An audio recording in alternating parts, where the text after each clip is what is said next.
Hello नमस्कार, स्वागत है आपका इलेक्ट्रोमैग्नेटिक फील्ड थ्योरी की लेक्चर सीरीज में। इस लेक्चर में हम सीखने जाएंगे कि इलेक्ट्रिक फ्लक्स डेंसिटी क्या होता है और इसका relation with the electric field intensity क्या होता है। That means we have to going to discuss the relation. तो सबसे पहले अपन डिस्कस करते हैं कि लास्ट क्लास में अपन ने क्या सीखा था। In the lecture number in the previous lecture we have learned about the electric flux. हमने जाना था इलेक्ट्रिक बेसिकली फ्लक्स क्या होता है, और अपन जानते हैं कि और इस फ्लक्स को यूज किया था अपने गॉस थ्योरम में, और इसका रिलेशन कुछ निकाला था कि गॉस थ्योरम ने बोला था कि कोई भी क्लोज सरफेस में अगर मैं डॉट प्रोडक्ट लेता हूँ ई डॉट डी एस का, तो वो total charge enclosed by the epsilon not के इक्वल होगा टोटल फ्लक्स। ये किसने रिलेशन दिया था मुझे? हमें दिया था ये गॉस लॉ ने कि electric field dot D S is multiplication of and with the closed integral of it which gives a total flux which is emitting and to the total charge enclosed by the closed surface। ये relation अपन सीख सके हैं। इसको इसी relation को थोड़ा modified अपन करेंगे, ई को डी से रिप्लेस करेंगे।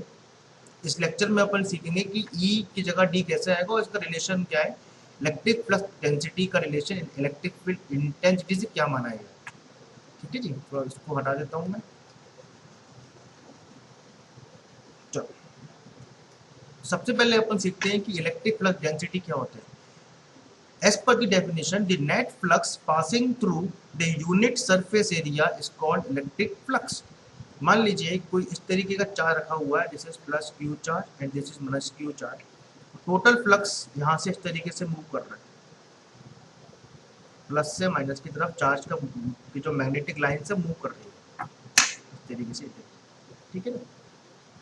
और आपने यहाँ इस बीच के इसके बीच में आप खड़े हो गए और आपने एक प्लेन कट कर दिया, एक प्लेन रखा है, तो आप देख रहे हैं कि इस प्लेन से फ्लक्स एंटर करेगा, इस प्लेन से निकल जाएगा। तो इस स्पेसिफिक एरिया से, ये यूनिट सरफेस एरिया क्या डेफिनेशन है, यूनिट सरफेस एरिया से जितना फ्लक्स निकल रहा है वो इसकी डेंसिटी हो जाएगी। That means electric flux that basic nothing but the total flux divided by the per unit area, और we can say the total flux divided upon x vector. आप ए यूज कर रहे हैं, ऐसे यूज कर रहे हैं, एक ही बात है। इस यूनिट सरफेस एरिया से कितना फ्लक्स निकल रहा है that is called electric flux density. मान लीजिए कोई प्लेटफॉर्म है और ये प्लेटफॉर्म पे ट्रेन निकलती हैं, ट्रेन 1, ट्रेन 2 और ट्रेन 3 और ट्रेन 4, और यहाँ एक पुल बना हुआ है, यहाँ पर अपन खड़े हुए हैं, एक ट्रेन निकल रही है बहुत सारी। तो इस स्पेसिफिक एरिया से कितनी ट्रेन निकल रही है, ट्रेन पर unit area is called basically the density of train.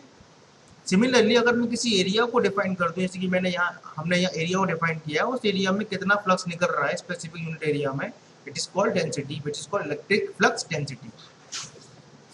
पर यूनिट एरिया का मतलब होता है कि अब डेंसिटी के बारे में अब बात कर रहे हैं, चूंकि इलेक्ट्रिक फ्लक्स निकल रहा है तो आपने नाम दे दिया इलेक्ट्रिक फ्लक्स डेंसिटी। अगर ये मैग्नेटिक फील्ड लाइन्स होती तो बोलते magnetic field density. Basically density का मतलब ये होता है कि एक छोटे से एरिया में कितना फ्लक्स या कितना कोई भी क्वांटिटी किस तरीके से एलिमेंट में पास होगी। This is called the electric flux density is nothing but the flux पर unit area is called the electric flux density. Okay, अगर ये क्लोज सरफेस होगी तो ऐसा आ जाएगा, अगर ये सिंपल एक नॉर्मल सरफेस हो तो ये आ जाएगा। ठीक है ना? ये भी यूज करते हैं, ये भी यूज करते हैं। Okay, now we can move toward the flux density for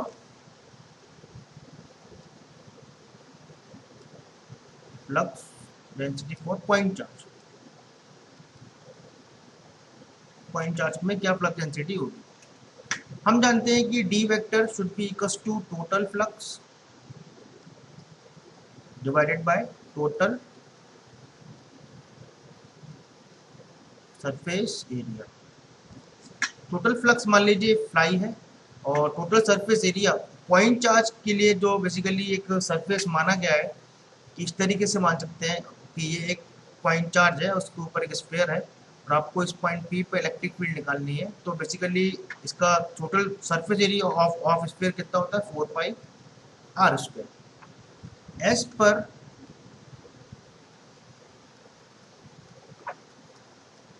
Gauss law flux should be equals to total charge magnitude wise, so we can say that the d should be equals to flux divided by 4 pi are square, it should be equals to total charge divided by 4 pi are square. ठीक, अगर direction की बात करें, because ये तो magnitude था, और direction की बात करें तो डायरेक्शन में ये मैग्नीट्यूड आ जाएगा और multiplied by the direction is radially air. This is the formula for the point charge electric field density, electric field flux density for the point charge. Point charge किस तरीके से डिफाइन करते हैं कि मान लीजिए कोई एक पॉइंट है, उसके चारों तरफ एक सरफेस आप मान लीजिए गॉसियन सरफेस, और उस सरफेस में एक एलिमेंट ले लीजिए, जिस एलिमेंट की डिस्टेंस यहाँ से आर होगी और यहाँ से जो वेक्टर होगा वो डी वेक्टर होगा, इसका एरिया वेक्टर जो होगा बेसिकली डी एस वेक्टर होगा, और इसका डायरेक्शन जो होगा वो क्या होगा, एयर कैप होगा। थोड़ा इसके बारे में और डीप में जाएंगे, लेकिन just for the sake of explanation I have just introduce this concept. और अपन जानते हैं कि गॉस लॉ ने बताया था कि जितना फ्लक्स इससे निकल रहा है, इस सरफेस में जितना चार्ज है और इससे जितना भी फ्लक्स निकल रहा है वो इक्वल होंगे मैग्नीट्यूड वाइज। ठीक, तो this is the formula for the electric flux density for the point charge. Next we can move towards the relation between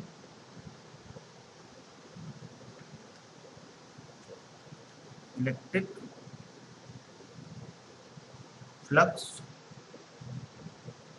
density and electric field intensity. Okay, now हम जानते हैं, अभी आपने formula निकाला, electric flux density should be equal to Q upon 4 pi epsilon naught R square multiplied the area vector of this direction is A R cap. Similarly हम जानते हैं कि इलेक्ट्रिक फील्ड इंटेंसिटी क्या होती है, it should be again the 4 pi epsilon naught, sorry it is 4 pi are square, okay it is 4 pi r square, so this is 4 pi divided by r square, it is 4 pi epsilon naught, 4 pi epsilon naught 1 upon r square into air. This is equation 1, this is equation number 2. So d vector divided by e vector should be equals to, if I divide this term, then we are getting the relation which is having the epsilon naught. So d vector is epsilon naught terms of the e vector. This is the relation that we have to keep in mind in order to solve the numericals. ये याद रखिएगा कि electric field density और electric field intensity में dielectric medium होता है। मान लीजिए कुछ फ्लक्स लाइंस यहाँ जा रही है, ठीक है ना, और यहाँ एक मीडियम आ गया, डाइलेक्ट्रिक मीडियम आ गया ई आर, तो ऑब्वियसली बात है अगर डाइलेक्ट्रिक मीडियम आ गया जो इस फ्लक्स को अफेक्ट करेंगे तो इस फ्लक्स पे डेंसिटी इकट्ठी हो जाएगी। लेकिन अगर मीडियम आता है तो डेंसिटी क्या होती है, बढ़ती है, और अपन कह सकते हैं E should be equals to D vector divided by epsilon naught. अगर मीडियम आता है तो इलेक्ट्रिक फील्ड इंटेंसिटी मेरी कम होती है। ठीक है, तो ये रिलेशन याद रखिएगा, यूज करेंगे कहीं ना कहीं आगे की तरफ।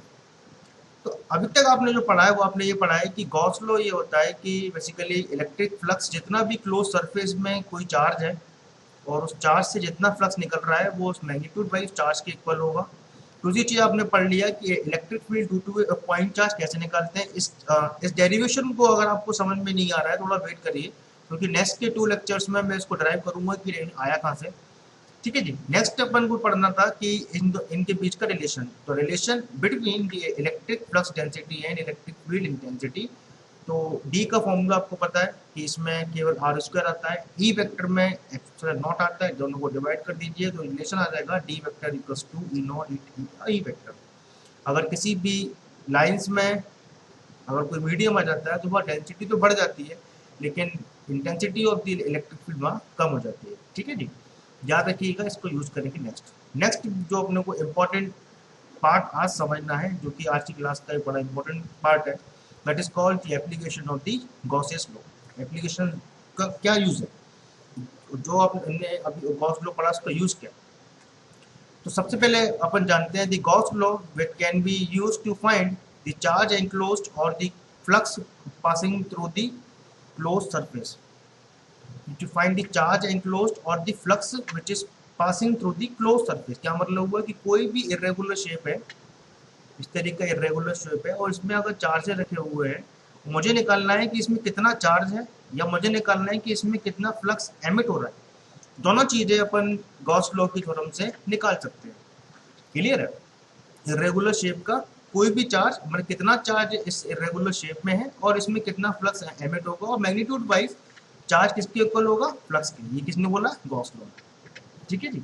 नेक्स्ट जो एप्लीकेशन है कि Gauss law in fact the alternative statement of the coulomb law, and the Gauss law can be used to find the d vector, the field intensity or the field density for the symmetrical charge distribution such as the point charge, infinite sheet of charge, infinite charge of length, and the charge on a sphere, etc.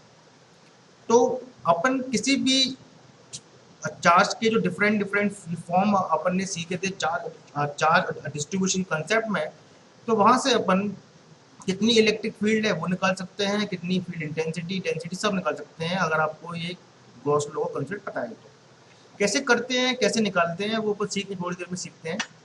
और जो third important part है, थोड़ा इसको important इसलिए क्योंकि इसमें concept use होंगे। While selecting the closed Gaussian surface, the following conditions must be satisfied.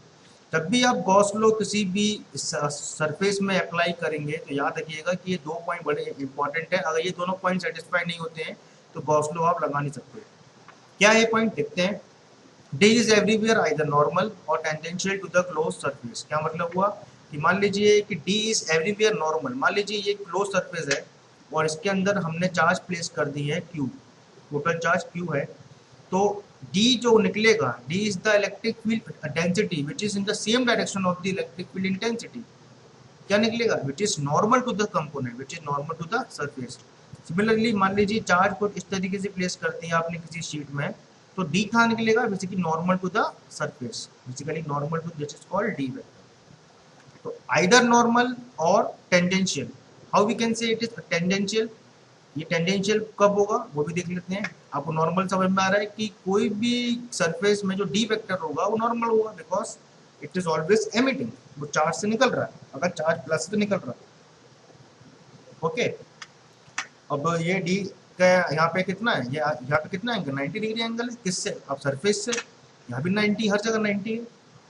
Tangential कब होगा कि मान लीजिए किसी भी ट्यूब में जो डी है वो कुछ शीट इस तरीके से रखी है, ठीक, और इससे डी इस तरीके से निकल रहा है, तो ये अभी सरफेस से क्या एंगल बना रहा है, टेंजेंशियल।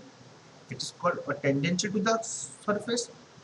तो D is either a normal component like this और we can say that it is tangential component with this. अगर डी नॉर्मल है तो एंगल क्या बनेगा, या तो 90, और अगर आपका टेंजेंशियल है तो क्या बनेगा, या तो 0 या पाई। सो अगर 90 बनेगा तो d dot ds should be d dot ds cos 90, और we can say that d dot ds cos 0। अगर 90 वो बनता है, जैसे कि यहाँ पे एंगल देखिए, सरफेस एरिया और इसके बीच का एंगल कितना बन रहा है, इसके बीच सॉरी सरफेस, ये this is the surface area, this is the ds vector and this is the surface area का वेक्टर, ये होगा क्योंकि सेम डायरेक्शन में। यहाँ ds और d के बीच में एंगल 90 बन रहा है तो क्या होगा, 0। और अगर दोनों का एंगल सेम है, दोनों का आपको डायरेक्शन सेम है, डी एस और डी का, तो एंगल कितना हो गया, बेसिकली 0। तो ये कितना हो गया, D dot D S, D dot और D S cos 0 basically D dot D S. तो याद रखिएगा डी का जो वेक्टर है, डी वेक्टर जो है वो सरफेस से या तो नॉर्मल जाएगा या फिर it making an angle of 90 degree, so we can say it is tangential और normal. Similarly The Gaussian surface should be symmetrical and angle between the area vector is 90। और पढ़ चुके हैं कि एरिया वेक्टर बेसिकली सरफेस का area vector क्या होगा, इस के सेम डायरेक्शन में, तो कितना एंगल है डी और डी एस के बीच का, 0। और इस सरफेस का एरिया वेक्टर कितना ऊपर, it becomes having an angle of basically nothing but we can say that 90 degree. तो इस कंसेप्ट को थोड़ा याद रखेंगे, और अगर आपको थोड़ा सा अगर आपको समझने में प्रॉब्लम आ रही है तो थोड़े की समय में आप सीख जाएंगे कि ये किस तरीके से निकालते हैं। कंसेप्ट केवल इतना से याद रखना है कि आपने जो भी सीखा है कि एक फॉर्मूला आपने पढ़ा है कि D vector should be equals to epsilon in terms of the E vector, याद रखना क्योंकि न्यूमेरिकल में बड़ा यूजफुल है। दूसरा पॉइंट चार्ज के लिए फॉर्मूला आपने पढ़ा था, q divided by 4 pi r square in direction of ar cap. Similarly E बढ़ाता अपने पॉइंट चार्ज के लिए Q divide by 4 pi are square epsilon naught और ए आर कैप, ये दो फॉर्मूले याद रख लीजिएगा। फिर आपने अभी ये सीखा है कि किसी भी सरफेस से लाइक ये सरफेस तरीके से है और इसका जो डी वेक्टर होगा सरफेस से क्या एंगल बनाएगा, सरफेस से एंगल क्या बनाएगा 90, और इसका जो एरिया वेक्टर है जिसमें मैं डीएस वेक्टर बोल रहा हूँ क्या बनाएगा आपस में एंगल 0। और अगर सरफेस को इस तरीके से है, मान लीजिए कोई शीट इसके अंदर रखी हुई है, इस शीट पे भी काम करेंगे थोड़ी देर में, ओके।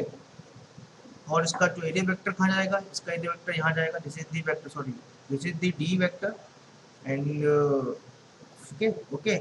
और अगर सरफेस की बात कर रहे हैं तो सरफेस वेक्टर बेसिकली ये है, तो ds और d के बीच में कितना एंगल आ गया 90, तो 90 हो गया 0, और सरफेस से एंगल टेंजेंशियल होगा या फिर उसको 90 डिग्री एंगल पर होगा। तो ये थोड़ा सा याद रखना है अपने को कि कैसे d निकलेगा कैसे s निकलेगा। और अगर थोड़ा सा अगर आपको डाउट आ रहा है तो थोड़ा वेट करिए, नेक्स्ट के दो तीन जो लेक्चर्स में बहुत प्रैक्टिस कराऊंगा आप लोगों को, जिससे आपका ये कंसेप्ट पूरा क्लियर हो जाए। क्लियर है।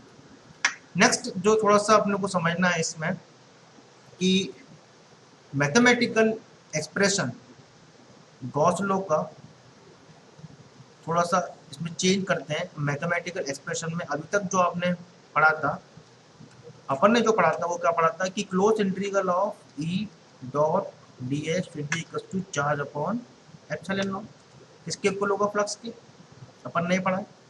थोड़ा सा इसमें चेंज करते हैं, अगर मैं इस गॉस लॉ को लिखूं मैथमेटिकल टर्म्स में in terms of the electric flux density, then we can say that किस तरीके से होगा इलेक्ट्रिक फ्लक्स डेंसिटी में total flux should be equal to D vector dot ds vector close integral should be equals to q. This is the actual relation that was given by the Gauss law and we have to use this. ये relation दिया है Gauss law ने in terms of electric field density. अगर आपको ये relation use करना है electric flux या सॉरी इलेक्ट्रिक फील्ड इंटेंसिटी में, then you have to use E dot ds should be equals to q by epsilon naught। अगर आपको ये रिलेशन यूज करना है इलेक्ट्रिक फील्ड डेंसिटी में तो आपको यूज करना पड़ेगा D vector dot D S equals to Q, इसमें डिवीजन नहीं आएगा।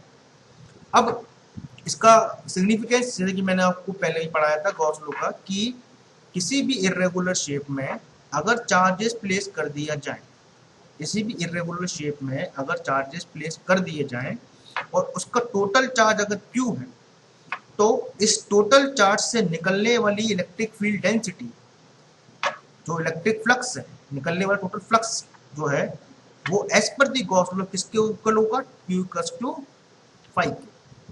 ठीक, समझ में आया, ये गॉस लॉ ने बोला है। अब अपने को ये कैसे यूज करते हैं, इसको सॉल्व कैसे करते हैं, अगर इस टाइप का कोई इरेगुलर शेप आ गया, मुझे निकालना है कितना फ्लक्स निकलेगा या कितना चार्ज है, कैसे करेंगे। तो मैंने आपको पहले ही थोड़ा सा ये सिखाया था कि कैसे सॉल्व करते हैं कि कोई भी शेप आपने ये माना हुआ है, लाइक इस तरीके से शेप माना हुआ है, ओके। और यहाँ आपने चार्जेस अगर प्लेस कर दिए हैं तो आपने क्या किया था कि यहाँ से अपन जानते हैं इलेक्ट्रिक फील्ड डेंसिटी कुछ इस तरीके से जा रही है, this is the electric field density.